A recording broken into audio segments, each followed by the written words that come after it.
h maximum and time of flight for the one dimensional. And let's say a boy is standing on the ground and he thrown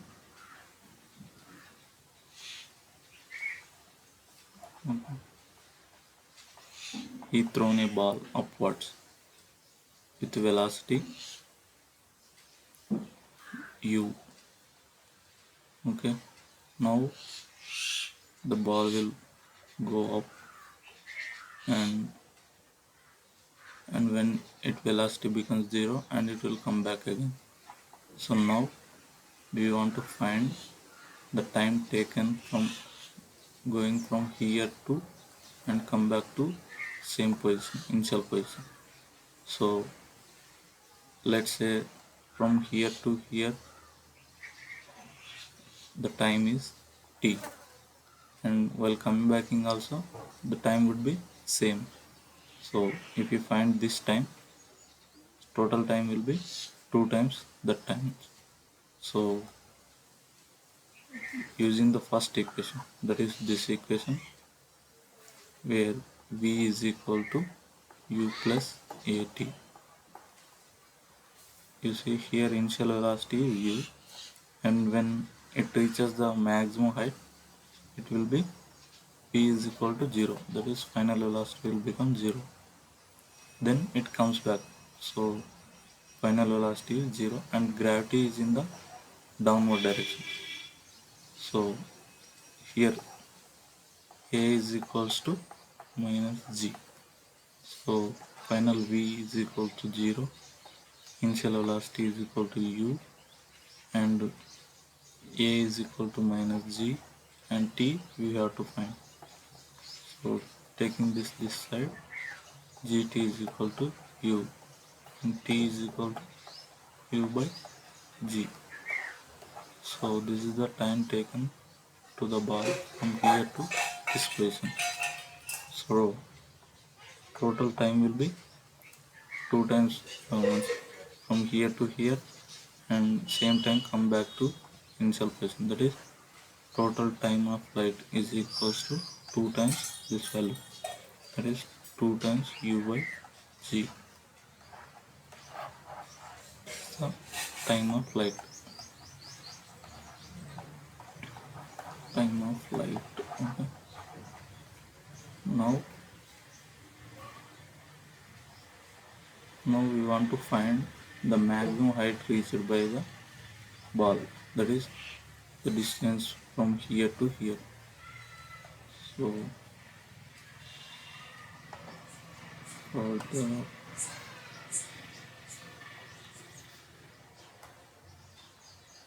so this distance from here to here, that is maximum distance, h maximum. We only know initial velocity and final velocity. So and we want h maximum.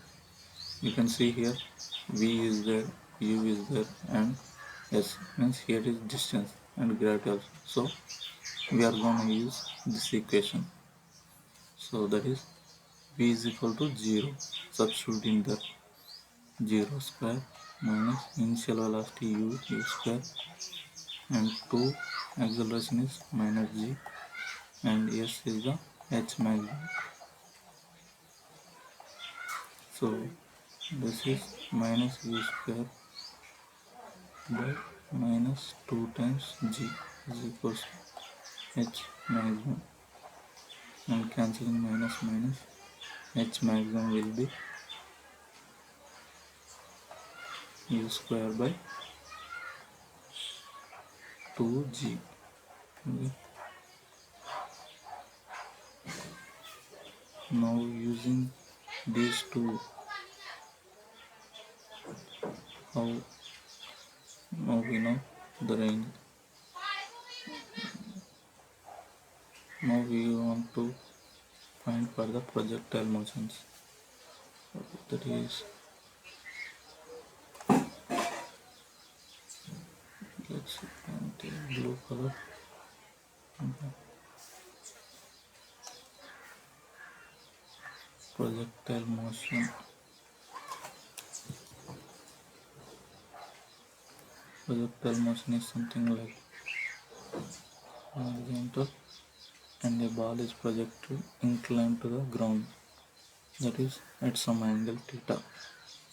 In above case it is projected vertically upward, but in this case it is projected inclined, that is making some angle theta with the horizontal. Let's say theta, and the body of motion will be like parabola.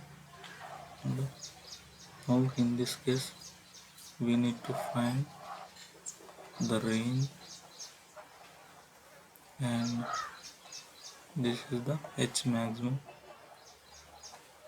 and the time taken from here to here, that is time of flight. So let's begin with time of flight.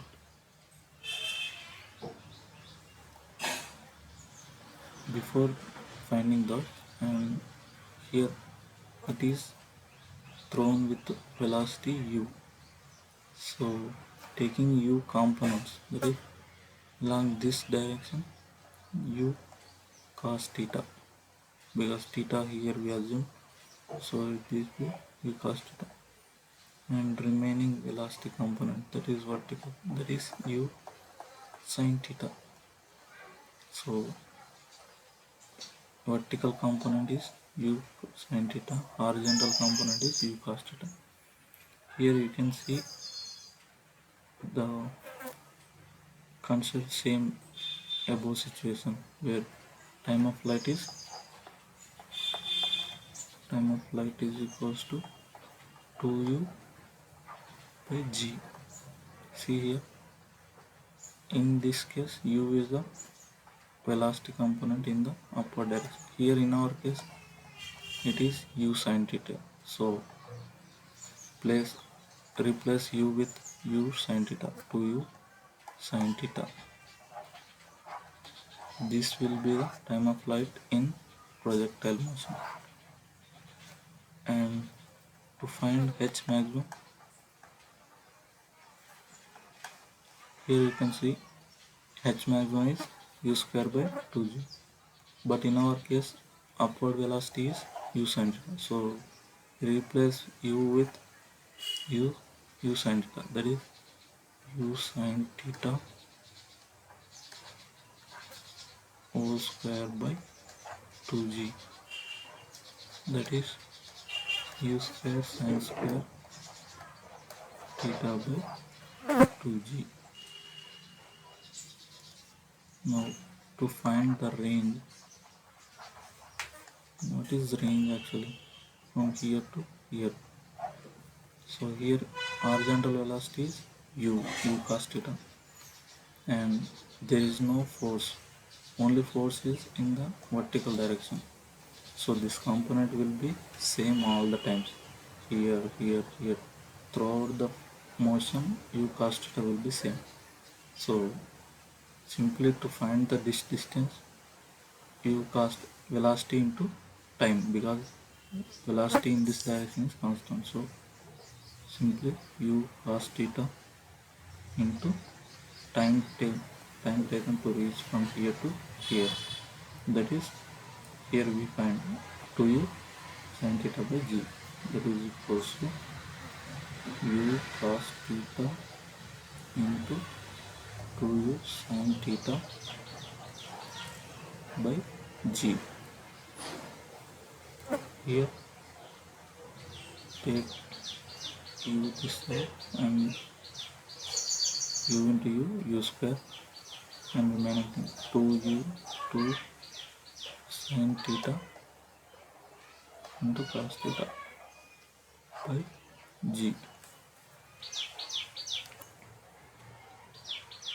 2 sin theta cos theta is sin 2 theta, so u square sin 2 theta by g. This is the range. Okay. So